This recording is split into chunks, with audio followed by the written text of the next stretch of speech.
Part 1, Unit 47. The storage facility sat at the edge of town, boxed in by a chain-link fence and a flickering sodium light that buzzed like it was dying. I hadn't planned on buying anything that night. I just liked watching the auctions. The drama of it, the mystery. People bidding on abandoned lives. Unit 47 went last. The manager rolled up the metal door halfway and stepped aside. 5 minutes, no touching, he said. The smell hit first. Dust, old fabric, something metallic underneath.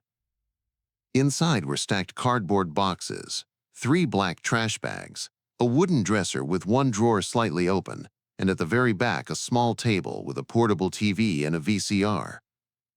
"Who leaves a TV?" someone muttered behind me. I stepped closer to the entrance, squinting into the dim light. On top of the dresser sat a neat stack of VHS tapes. Each one had a white label, handwritten. No titles, just dates. The oldest was from 2009. The newest was from last year. "That's weird," I whispered. The bidding started low, a few half-hearted raises. People weren't impressed. No visible valuables, no tools, no antiques. I don't know why I did it. Maybe it was the tapes. Maybe it was the way the drawer hung slightly open, like something had been interrupted. I raised my hand. 2 minutes later, Unit 47 was mine. I came back the next morning with bolt cutters and a pickup truck. The lock snapped easily. In daylight, the unit looked smaller, less mysterious. Just junk. But when I pulled open the dresser drawer, my stomach tightened. Inside were photographs, hundreds of them, all printed on glossy paper, all taken from a distance. Backyards, front doors, windows at night. Different houses, different streets. And in the corner of almost every photo, the same figure. A man, facing the camera, standing perfectly still, too far to see his face clearly. I checked the back of one photo. An address was written in pen. I grabbed my phone and typed it in. It was only 15 minutes away. That's when I noticed something else. Under the stack of photos was a folded piece of paper. A map.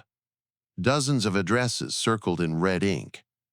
Some crossed out, some not. And in the bottom corner, written in small, careful letters, "Still watching." A chill ran through me. I looked back at the unit. The TV, the tapes, the careful stacking. This wasn't random junk. This was a record. And someone had been keeping it. I told myself it was just some creepy hoarder's leftovers. I loaded everything into my truck anyway. As I drove home, I checked my rearview mirror out of habit. A gray sedan had pulled out of the facility after me. It kept a steady distance. Maybe coincidence. Maybe nothing. But when I turned onto my street, it turned too. And when I parked in my driveway, it didn't pass. It just kept driving slowly. The driver never looked at me. But I could feel it. Watching. I didn't unload everything right away. The gray sedan circled the block twice before disappearing. I stood in my driveway longer than I should have, pretending to check my phone while watching the end of the street. Nothing. Just paranoia. I carried the TV and VCR into my living room first. It felt wrong bringing the rest inside, like I was inviting something in stages. By 9 p.m., curiosity won. I slid the most recent tape into the VCR. The label read, October 14 to 11:32 p.m. Static filled the screen, grainy, old-school tracking lines. Then the image steadied. It was a house. A normal suburban home, 2 stories, porch light on, curtains drawn. The camera angle was low, like it was filmed from inside a parked car. The timestamp blinked in the corner. The porch light flickered once. Nothing happened for almost 3 full minutes. I almost fast-forwarded. Then the front door opened. A man stepped out, holding a trash bag. He walked to the curb. I froze. It was me. Same jacket, Same shoes.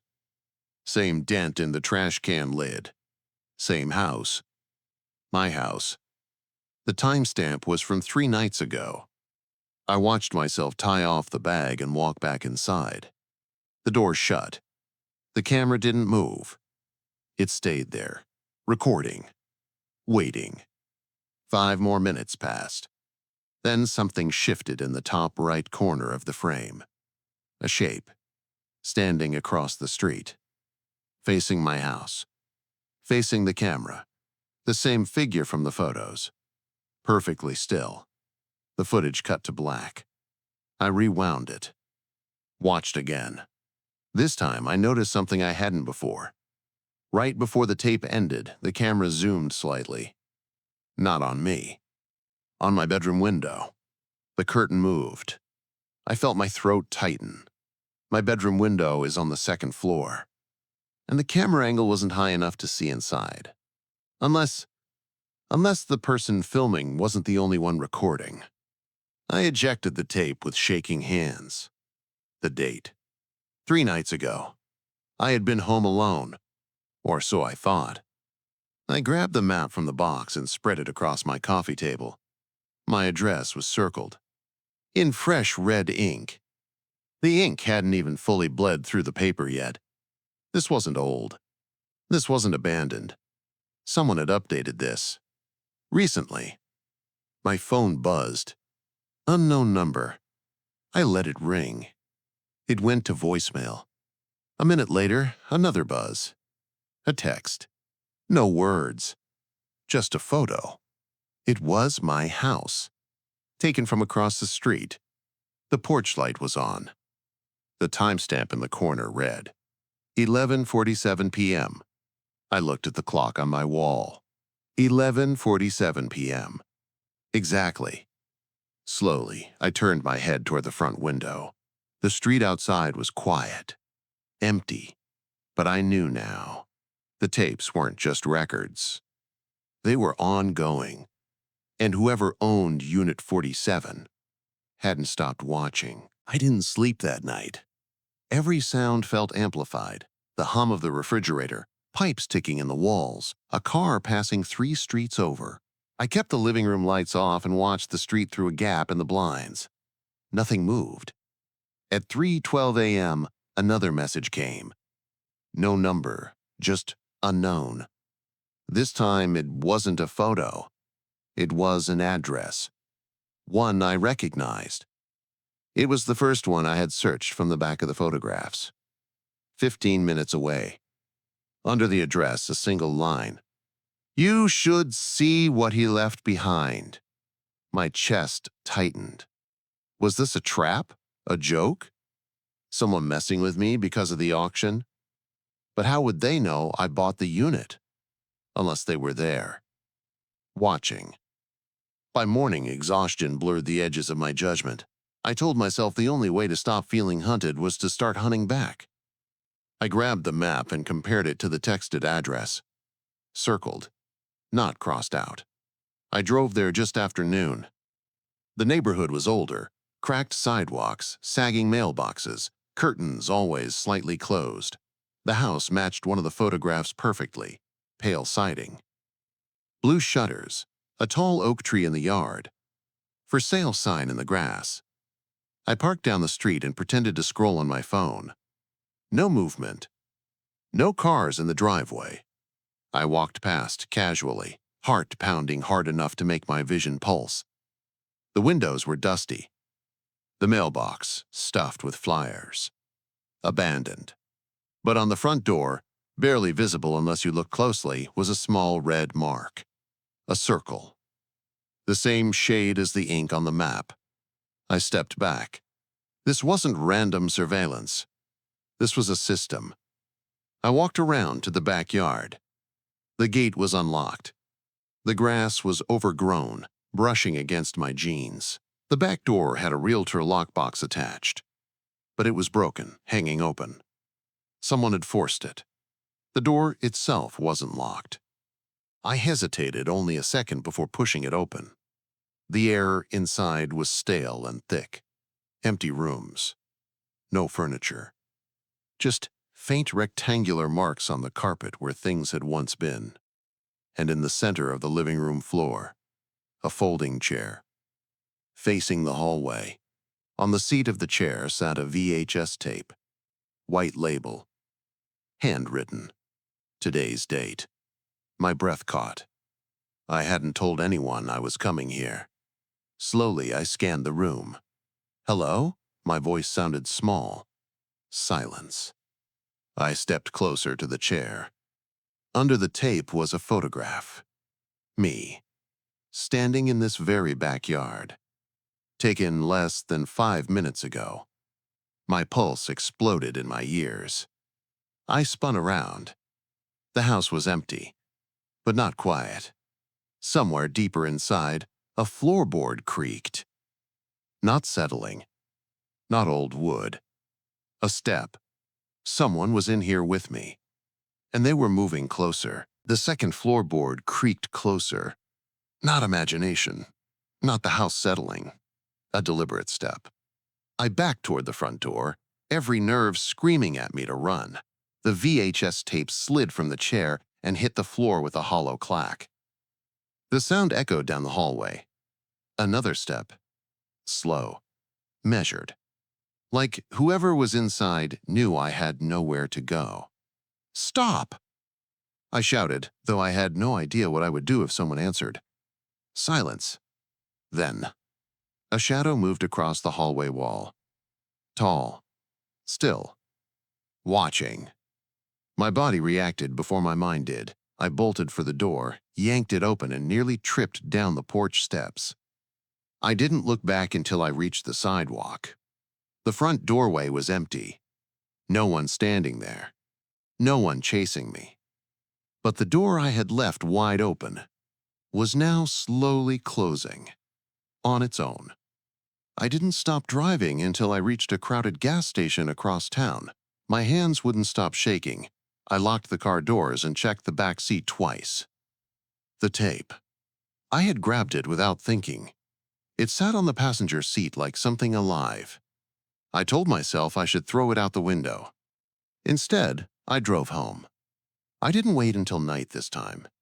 Broad daylight streamed through my living room windows as I shoved the tape into the VCR. Static. Then an image snapped into focus. It was the inside of that house.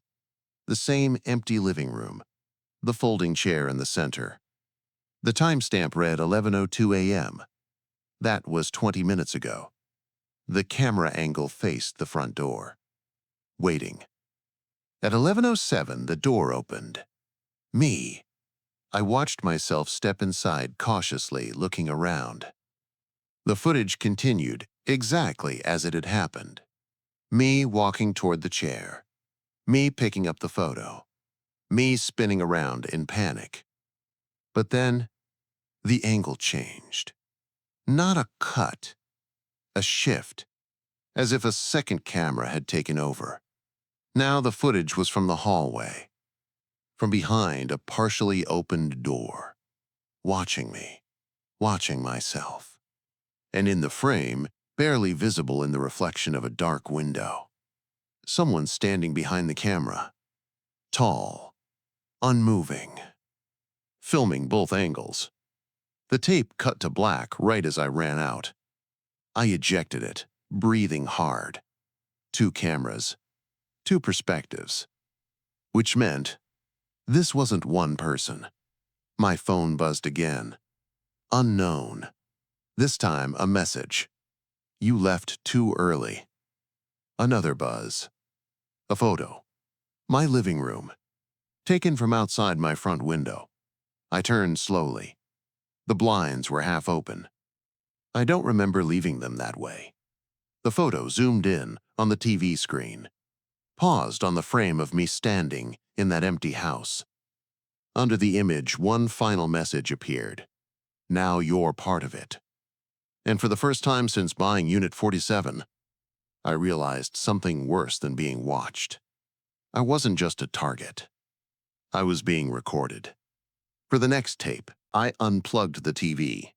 Not calmly, not logically. I ripped the cord from the wall like that would somehow disconnect me from whatever this was. My reflection stared back from the dark screen, pale, wide-eyed, breathing too fast. Think, I whispered to myself. 2 cameras in the house. One filming me, one filming the first camera. That meant coordination, planning, or worse, routine. I rushed to the front window and carefully lifted the blinds just enough to see outside. Empty street. No gray sedan. No figure across the road. But something felt wrong. Different. I turned slowly and scanned my living room. Everything looked the same. Couch, coffee table, map spread out. TV. Boxes from Unit 47 stacked near the wall. Then I noticed it. The smallest detail. The dresser from the storage unit, the one I had brought inside but hadn't fully unpacked yet. The top drawer was open. I was sure I had closed it. Slowly, I walked toward it. Each step felt heavy, like wading through water. Inside the drawer were the same photographs. The same distant houses. The same figure in the background. But now, there were new ones. Glossy paper. Still smelling like fresh ink. I picked one up. My bedroom window. From outside. Taken last night. Another photo. Me, sitting on my couch. Watching the first tape. The angle wasn't from the front window. It was higher. Closer. Inside. My heart started hammering so loud I could barely hear my own breathing. I scanned the ceiling. Smoke detector. Air vent. Corner near the bookshelf. That's when I saw it. A tiny black dot tucked into the upper corner where the wall met the ceiling. So small I would have missed it if I hadn't been looking. A camera. My stomach dropped. I grabbed a chair and climbed up, hands shaking. Up close, it was unmistakable. A miniature lens. Hardwired. Hardwired. Meaning it wasn't battery-powered. Meaning it had been installed deliberately. Carefully. I jumped down and backed away. How long had it been there? Since before I bought the unit. Or had someone come into my house? My phone buzzed again. This time, it wasn't a number. It was a video file. No caption. Just a timestamp from 30 seconds ago. I hesitated, then pressed play. The footage was live. My living room. From the ceiling corner. I watched myself standing there, staring up at the camera. There was a slight delay, maybe 2 seconds. Enough to confirm. Someone was watching in real time. A new message appeared beneath the video. Smile. Every muscle in my face went cold. Slowly, against every instinct screaming at me not to, I looked directly at the camera. And I smiled. Another message appeared instantly. Good, now check the bedroom. I didn't move. Didn't breathe. Then, a sound. Soft. From down the hallway, a door hinge. Opening. The hallway felt longer than it ever had before. The bedroom door was halfway open. I was certain I had closed it that morning. Slowly. Carefully. I stepped toward it. Each footstep felt like it echoed too loud, like whoever was inside wanted me to hear myself approaching. My phone vibrated again in my hand. Another message. Don't rush. I stopped walking. The silence pressed in around me. Then, from inside the bedroom, a soft shifting sound. Fabric moving. Like someone adjusting their weight. I swallowed hard and forced myself forward. The door creaked as I pushed it open fully. The room was empty. Bed unmade. Closet door closed. Window shut. But something was wrong. The air felt disturbed, like it had just been moved through. My phone buzzed again. A live video feed opened automatically. Bedroom camera. Mounted high in the corner opposite the one in the living room. I watched myself standing in the doorway from above, watching me. Then the frame shifted. Split screen. Another angle appeared. From inside my closet. The door was slightly cracked open, pointed directly at my back. I froze. The closet. Behind me. In real life, it was still closed. But on the screen, the closet door slowly opened. From the inside, my heart slammed into my ribs. I turned around.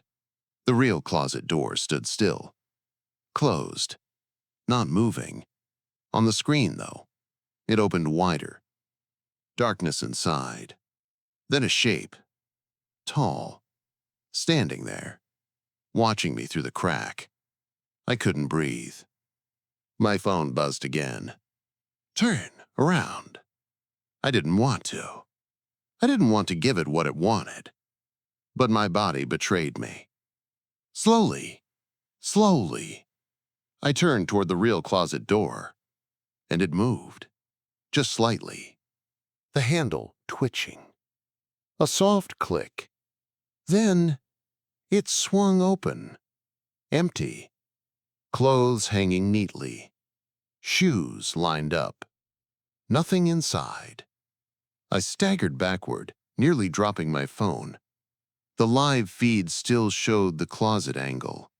But now, the dark figure was gone. Only empty space. Another message appeared. Too slow. The bedroom light flickered once. Then twice. Then went out completely. Darkness swallowed the room. My phone screen was the only light left. And in its reflection, over my shoulder, something moved. Not in the closet, not at the door, but directly behind me. Close enough that I could almost feel breath against my neck. The final message came through. You weren't supposed to see the cameras. I didn't turn around. I couldn't. Every instinct told me that if I looked, whatever was behind me would finally stop pretending. My phone screen glowed in the darkness, the only light in the room. The live feed still showed the bedroom from above. I could see myself standing there, alone. There was nothing behind me, but I felt it. Close. Too close. Another message appeared. Interesting. My throat tightened. Interesting. The live feed glitched for half a second. Static tore across the screen. When the image stabilized, the angle had changed. Now it wasn't from the ceiling corner. It was from eye level, from somewhere inside the room, facing me. And in the reflection of the black TV screen mounted on the opposite wall, there was a shape standing inches behind my back. Tall, head tilted slightly, studying me. I felt my knees threaten to buckle. Leave, I whispered. I didn't know if I was saying it to myself or to it. The bedroom door suddenly slammed shut. The noise exploded through the house. I spun around. The hallway was gone from view, just a closed door separating me from the rest of the house. My phone vibrated violently. The live feed split again. Now 4 camera angles filled the screen. Living room, kitchen, front porch, bedroom, all live. All showing empty rooms. Except one. The living room. The front door was open. Just slightly. I hadn't heard it. Had I locked it? I couldn't remember. The camera zoomed in slowly on the doorway. And there, a shadow crossed the threshold. Stepping inside, I stared at the screen, unable to process it, because I was still in the bedroom. Which meant, if someone had just entered through the front door, they were inside with me. The bedroom doorknob began to turn. Slowly, carefully, not rattling, not forced, just deliberate. My phone buzzed again. Blind spot. The word repeated. Find it. The doorknob kept turning. I looked around desperately. Ceiling corner, camera. Opposite wall, camera. Closet, camera. Smoke detector. Probably a camera. Every angle covered. Every movement recorded. Except the bathroom. There was no camera in the bathroom. At least, none I had seen. The doorknob twisted harder now. Wood creaking under pressure. I moved. Fast. I darted into the attached bathroom and slammed the door shut behind me, locking it. The bedroom door burst open at the same second. Footsteps entered the room. Slow. Measured. Stopping just outside the bathroom door. My phone screen flickered again. All feeds gone. Black. Then one final message appeared across the screen in white text. Smart. The bathroom light flickered, then steadied. Silence filled the space outside. No footsteps. No breathing. Nothing. I held my breath, listening. Minutes passed. Or seconds. I couldn't tell anymore. Then, a knock. 3 soft taps on the bathroom door. And a voice. Low. Calm. Familiar. Why are you hiding in my house? Part 8. Inside the house. I froze.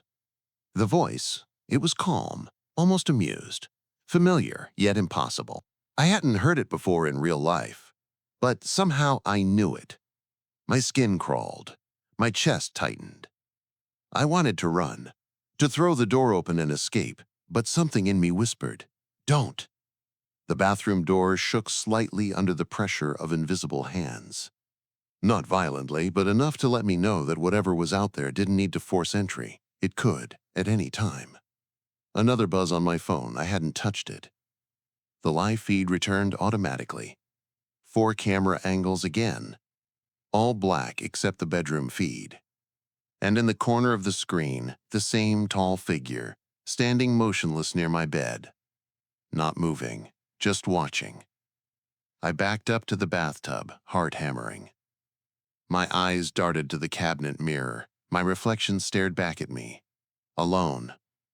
But I couldn't shake the feeling that the reflection wasn't telling the full story. The shadow behind me shifted slightly, just a hint in the glass, but when I blinked, it was gone. I had to think. The storage unit, Unit 47, the photos.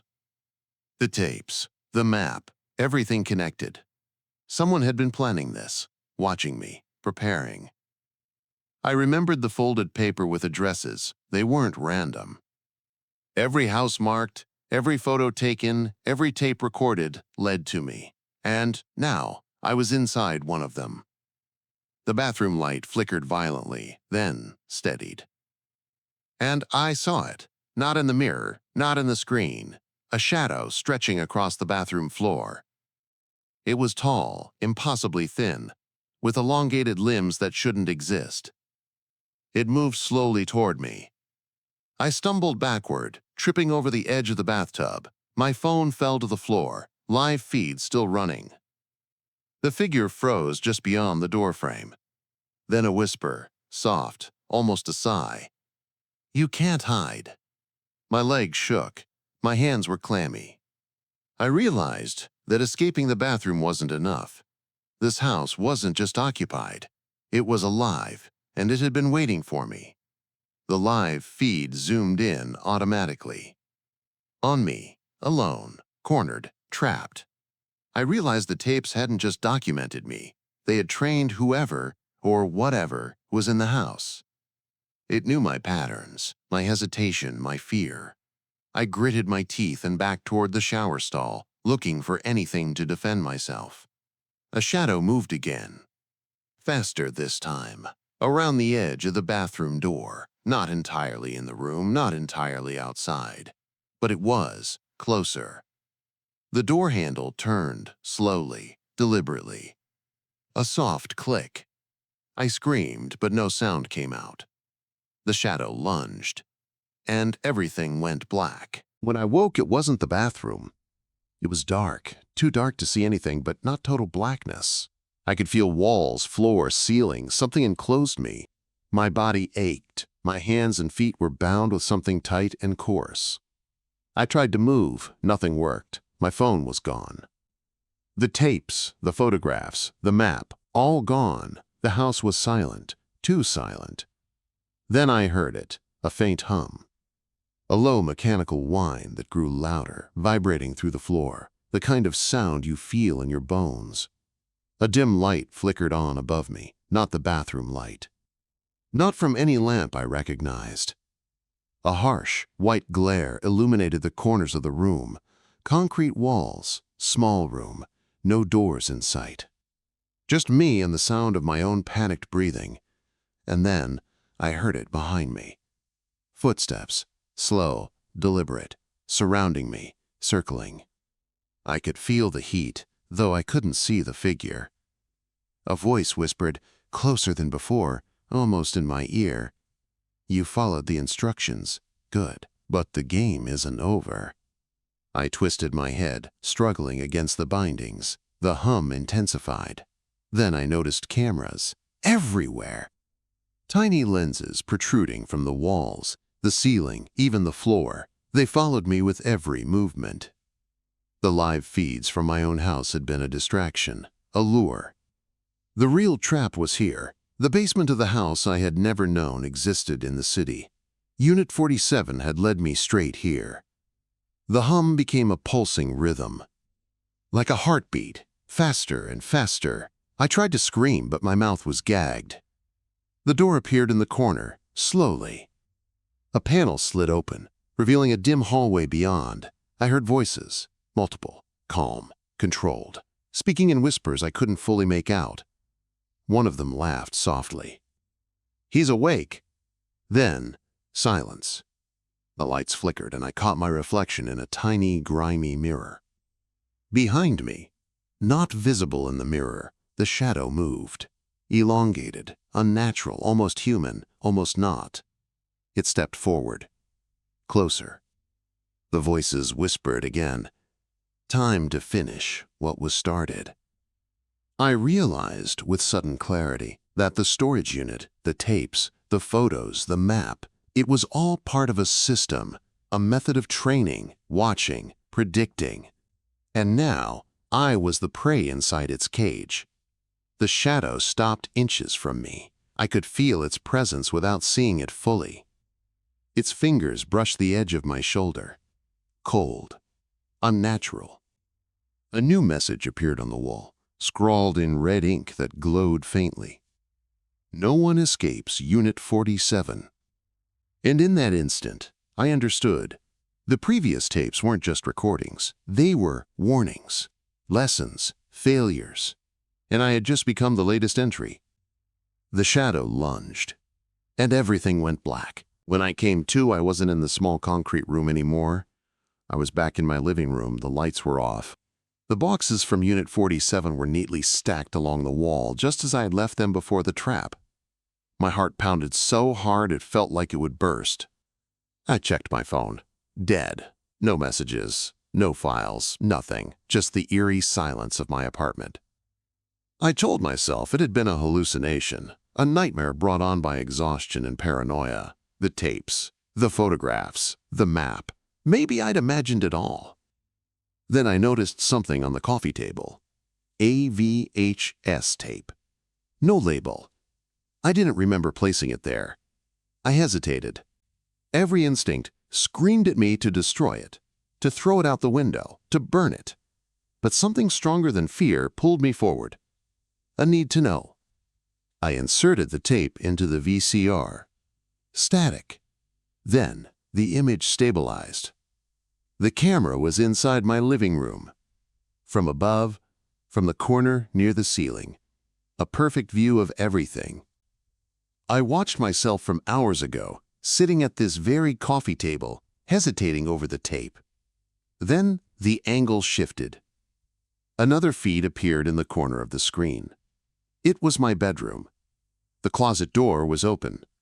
The shadow was gone, until I saw it. My reflection in the black screen of the TV. But it wasn't just me.